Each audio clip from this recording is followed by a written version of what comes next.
Hi, welcome back to another episode of Tom's Geeky Garage. Today we are going to be finishing our custom Ghostbuster Afterlife figure of McKenna Grace's character.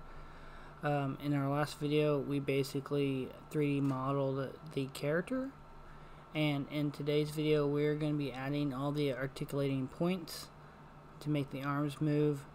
We're going to be 3D printing those parts and painting those parts and getting a final product. So here you can see what we ended up with. We have the head, who already has their articulating points, but we need to add those to the body and the arms and legs to finish out the action figure.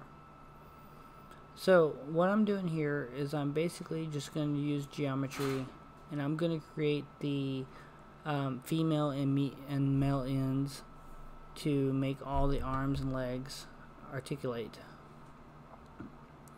So I'm just using basic geometry and creating cylinders that will act as our male ends, and then I will also create female ends which are slightly bigger, and we'll actually subtract those from the body, creating little grooves so everything articulates perfectly.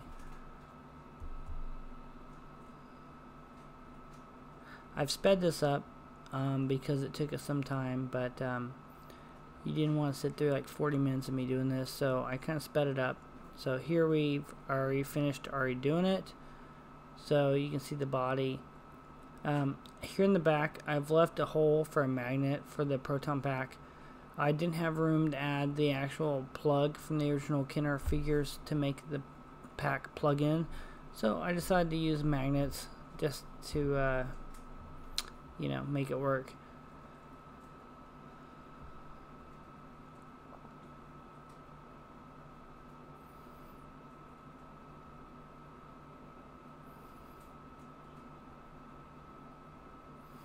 Alright, here you can just see me just kind of give them a good view of all the parts and what the cutaway looks like.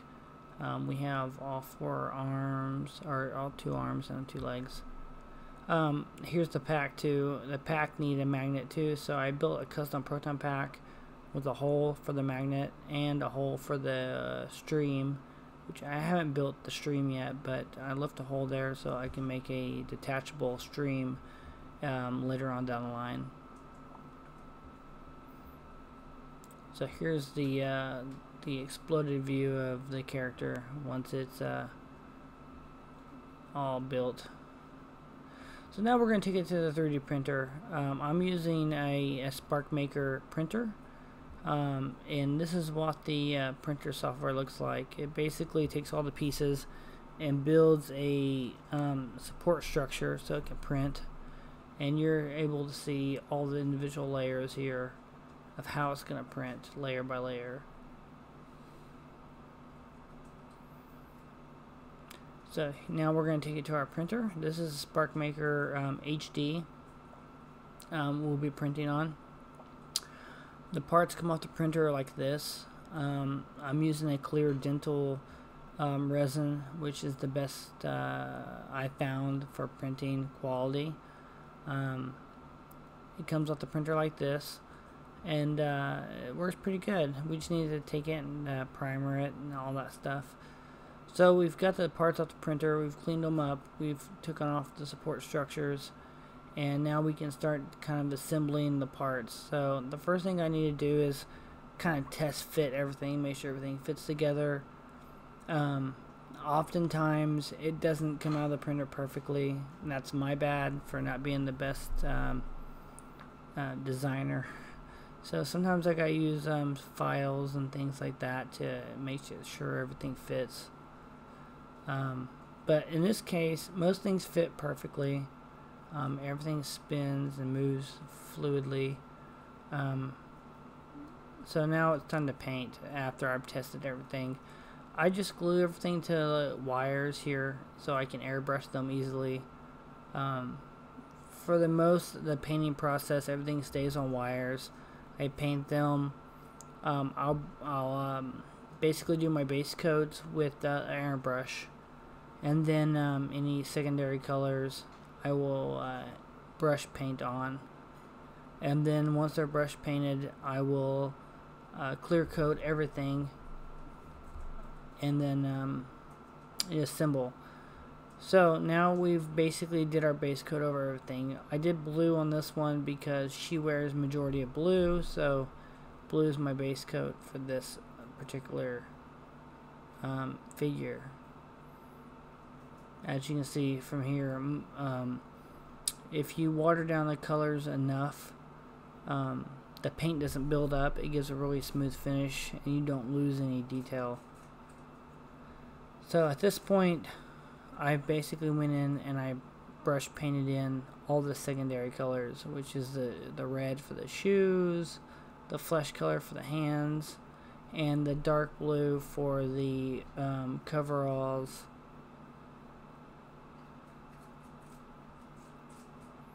So now we're at the point where we can start assembling this thing. You can see the pack down there too. The pack is basically blue, just like the Kenner ones. And I've added a magnet to that so we can attach it to the figure. I don't know why my camera decided to overimpose these icons. I've never seen it do that before. It's kind of weird that it did that, but that's weird. Alright, let's take a look at the figure here. Okay, so here she is. Let's take it. She has the magnet for her proton pack.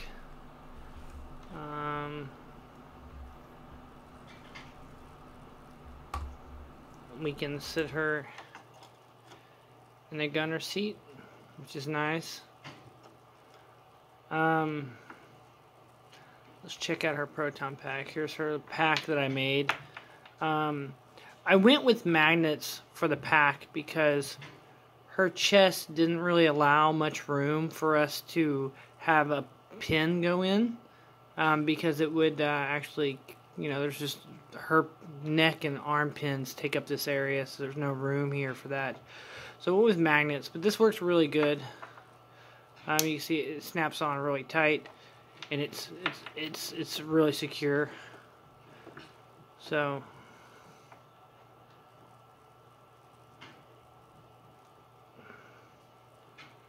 there you go. See what she looks like with her. Oops.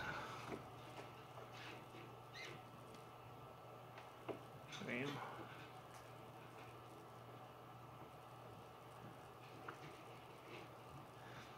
Technically, with the pack on, she can still sit here in the gunner seat. Now, if I move this arm up.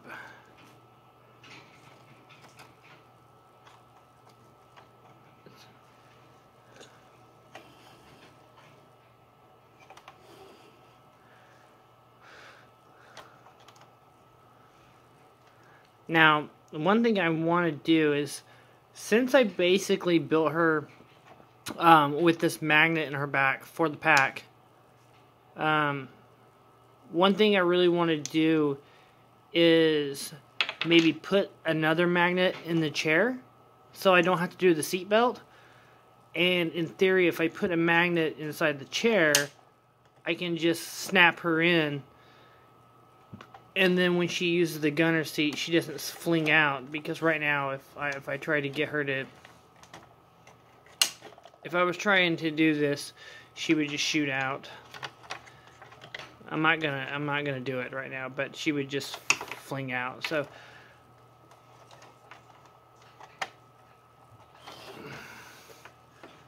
we're not gonna do that. But either way, here's what she looks like. I'm pretty happy with it. The only thing that I think I would do differently, is her paint job. I'm not really satisfied with the colors I picked. You know, she wears blue overalls in the trailer and some light blue shirts, so I kind of went with that. But next to like a Kenner figure, you can see like the colors are just extremely different. These are very bright, and these are very they're not like pastel colors, but they're like looks like they're like mixed, like I don't know. They're very flat, so maybe I should have did some more flat coloring with her. So either way, so here's the two of them, grandpa, granddaughter.